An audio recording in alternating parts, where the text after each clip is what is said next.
And Mark Grace to lead it off in the bottom of the ninth inning. And the bullpen up and going for the Braves. Leitenberg, the right-hander. I'm not sure who the left-hander is. Probably Bruce Chen. That's exactly who it is. Mark Grace 1 for 3 today. Again, if you missed the pregame ceremonies, the Cubs honored Mark for his great decade of the 90s, his 12 years of service with the Cubs. Of course, he eclipsed the 2,000 hit mark last year. Baseball's hits leader in the decade of the 90s, baseball's doubles leader in the decade of the 90s.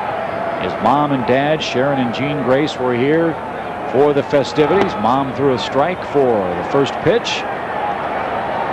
And maybe Gracie will coax a leadoff walk or something better here in the ninth inning. And Glenn Allen Hill in the on-deck circle. Get some offense going here late. The 3-0. On 4 straight, Grace is aboard. Hill will come in for Rodriguez, and let's see if that forces Bobby Cox's hand. So Hill for Rodriguez in the ninth. And he didn't want to go to Caray Leitenberg this early, but he's going to have to. The game's still far from over, and it's going to be Leitenberg against Glenn Allen Hill. So Hill will come on. He'll face Leitenberg. Grace is on with nobody out in the ninth. The Atlanta lead is 3. Let's see if that pitching staff is human. The Cubs have had some chances in the 6th, 7th, and 8th. Another chance here in the ninth. Let's see if we can cash it in.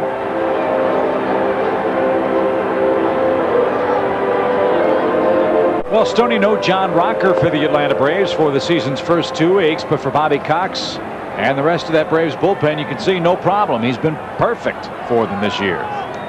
He didn't play all of last year, but after the arm surgery, he's back healthy.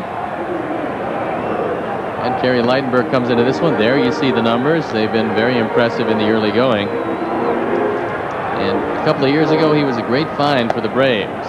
30 saves in 34 tries. First National League rookie with 30 saves or more since Todd Worrell did it in 1986. But the question now is, how will he handle the cold weather here in Chicago, and how will he handle Glenn Allen Hill, one of the best pinch hitters in Cub history?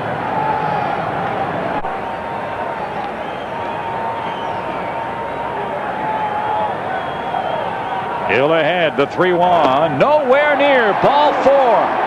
Consecutive ninth inning walks brings the tying run to the plate at Shane Andrews. Well, the Cubs have been all over the bases from the 6th, 7th, and 8th inning, and now they've got the first 2 on and nobody out here in the 9th. So you got Jeff Pentland talking to Damon Buford about how he wants him to approach Caray Leitenberg. And now the bullpen up and going once again for the Braves. Shane Andrews with a chance to get the Cubs in this game. Cubs in their last at bat here in the 9th, trying to come back from a 3-run deficit to the Atlanta Braves.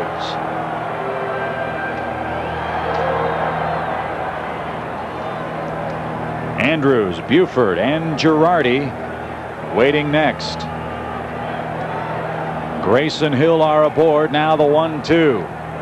Breaking ball, fly ball, hammer deep left, back to the track, Hubbard, it's gone! Andrews has tied it in the ninth.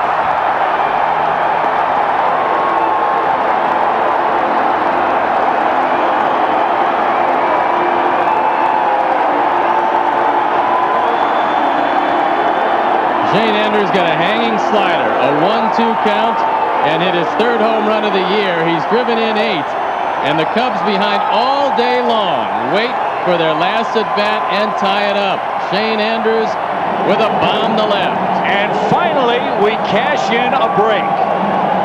The Braves walk 2 men leading off the inning, and Shane Andrews cracks a 3-run homer. And boy, you know the weight of the world is off his shoulders for the moment. He felt terrible after that game in Cincinnati yesterday. He feels great right now. And for Southwest Airlines, how far did it fly? 365 very happy feet. As the Cubs tie it up.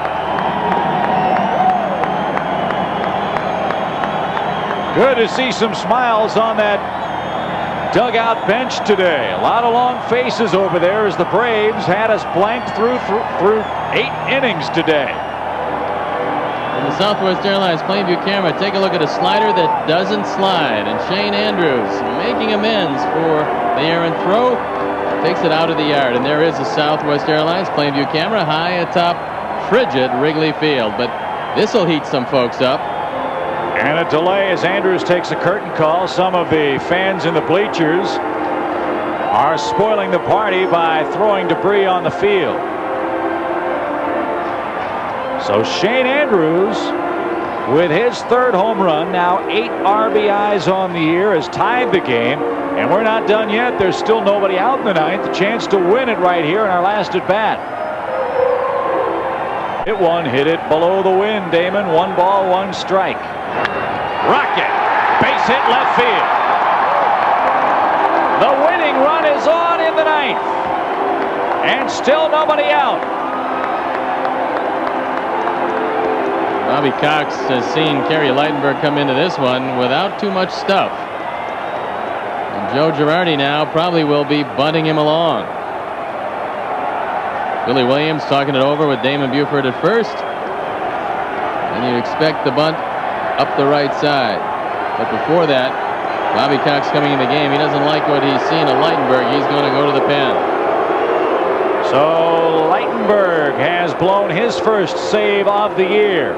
He gives up the 3-run homer to Shane Andrews. The walk is what really killed him. And now a base hit to Damon Buford. So the Cubs in business. Tie game. 3-3 in the 9th. Still nobody out. We'll tell you about the new Atlanta pitcher right after this. Didn't look good for the first 8 innings, but give Don Baylor's troops credit. They could have hung their heads. They didn't. They've come roaring back in the 9th. Girardi bunts it toward the big cat. He looks towards second, flips to first. Good execution by the veteran Joe Girardi. Winning run at second with 1 man out. For an instant, Galarraga thought about throwing to second base. Then he realized that Buford was fairly close. And if you don't get him, then it's the Cubs inning. So he takes the out and makes the 3-4 sacrifice successful. So here is Jeff Reed. Bobby Cox and the Braves hoping to survive to see a 10th inning. They were cruising right along, but Remlinger, Leitenberg have had their problems. Reed, line drive, left field line, stay fair. It does, and the Cubs win. 4 runs in the 9th. Jeff Reed, a pinch hit single, and the Cubs shock Atlanta and win the home opener. 4-3, the final score. Well, Chip, I'm really surprised he gave Jeff Reed anything too good to hit with 2 right-handers coming up, but he did, and Jeff Reed won the ball game with a lot of help from his mates. It's an ecstatic Cub bunch and a very sad Atlanta bunch. And the Cubs come back from 3 down in the 9th, handcuffed all day, squandering opportunities in the late innings, but not in the 9th. They come back and take it away from the Braves and do what they did last year. Beat a very good Atlanta team. Well, Stoney, you said that over the course of a season, sometimes over the course of a game, the breaks even out. Atlanta got every single break in this ball game until young Luis Rivera left something over the middle of the plate that Reed could handle, and he took care of business, winning it with a base hit in the 9th, scoring Damon Buford, and the Cubs score 4 and shock Atlanta 4-3. Buford knows now he's scoring easily. What a great day for a ball game, Chip. Opening day at Wrigley Field, and the Cubs come back in dramatic fashion. Sammy ecstatic, and we get to talk to a guy now, Chip. When you talk about redeemers in this game, Shane Andrews had a redeemer.